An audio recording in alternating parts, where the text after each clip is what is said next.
And David fled from Naioth in Ramah, and came and said before Jonathan, What have I done? What is mine iniquity? And what is my sin before thy father, that he seeketh my life? And he said unto him, God forbid, thou shalt not die. Behold, my father will do nothing either great or small, but that he will shew it me. And why should my father hide this thing from me? It is not so. And David sware moreover, and said, Thy father certainly knoweth that I have found grace in thine eyes. And he saith, Let not Jonathan know this, lest he be grieved. But truly as the Lord liveth, and as thy soul liveth, there is but a step between me and death. Then said Jonathan unto David, Whatsoever thy soul desireth, I will even do it for thee. And David said unto Jonathan, Behold, tomorrow is the new moon, and I should not fail to sit with the king at meat. But let me go, that I may hide myself in the field until the third day at even. If thy father at all miss me, then say, David earnestly asked leave of me, that he might run to Bethlehem his city. For there is a yearly sacrifice there for all the family. If he say thus, It is well, thy servant shall have peace. But if he be very wroth, then be sure that evil is determined by him. Therefore thou shalt deal kindly with thy servant, for thou hast brought thy servant into a covenant of the Lord with thee. Notwithstanding, if there be in me iniquity, slay me thyself. For why shouldest thou bring me to thy father? And Jonathan said, Far be it from thee, for if I knew certainly that evil were determined by my father to come upon thee, then would not I tell it thee? Then said David to Jonathan, Who shall tell me? Or what if thy father answer thee roughly?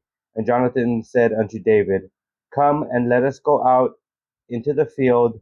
And they went out both of them into the field. And Jonathan said unto David, O Lord, God of Israel, when I have sounded my father about tomorrow any time, or the third day, and behold, if there be good toward David, and I then send not unto thee, and shew it thee, the Lord do so, and much more to Jonathan. But if it please my father to do thee evil, then I will shew it thee, and send thee away, that thou mayest go in peace. And the Lord be with thee, as he hath been with my father.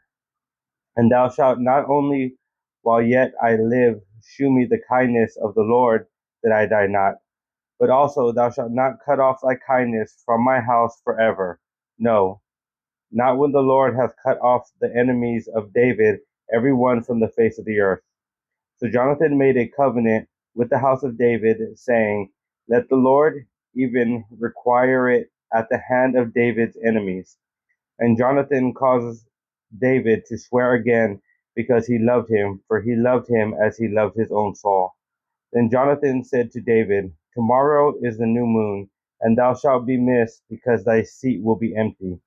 And when thou hast stayed 3 days, then thou shalt go down quickly, and come to the place where thou didst hide thyself when the business was in hand, and shalt remain by the stone Ezel.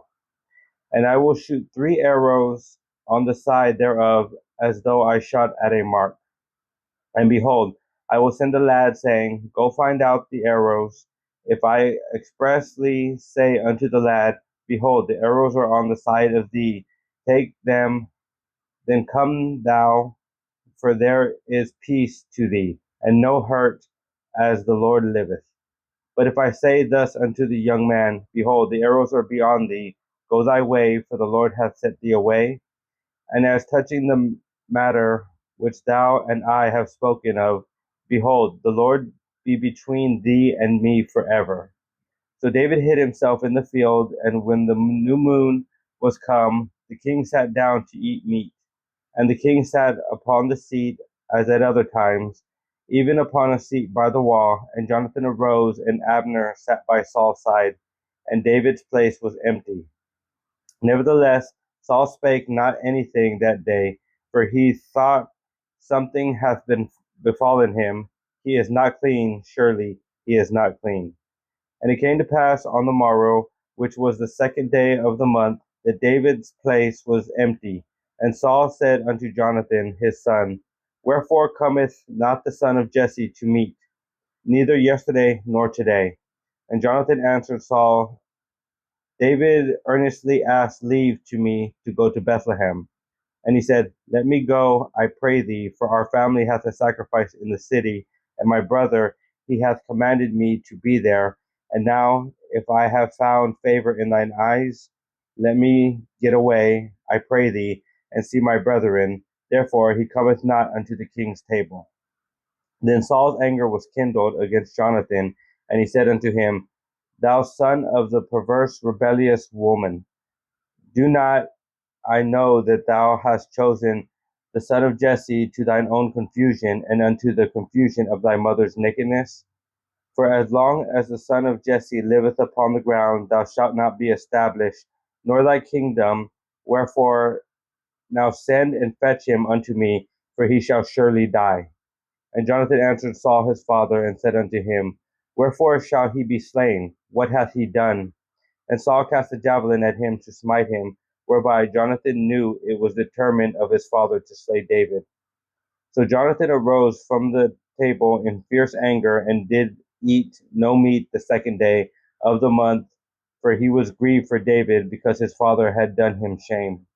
And it came to pass in the morning that Jonathan went out into the field at the time appointed with David, and a little lad with him. And he said unto his lad, Run, find out now the arrows which I shoot. And as the lad ran, he shot an arrow behind him. And when the lad was come to the place of the arrow which Jonathan had shot, Jonathan cried after the lad, and said, Is not the arrow beyond thee? And Jonathan cried after the lad, Make speed, haste, stay not. And Jonathan's lad gathered up the arrows and came to his master. But the lad knew not anything, only Jonathan and David knew the matter. And Jonathan gave his artillery unto his lad, and said unto him, Go, carry them to the city.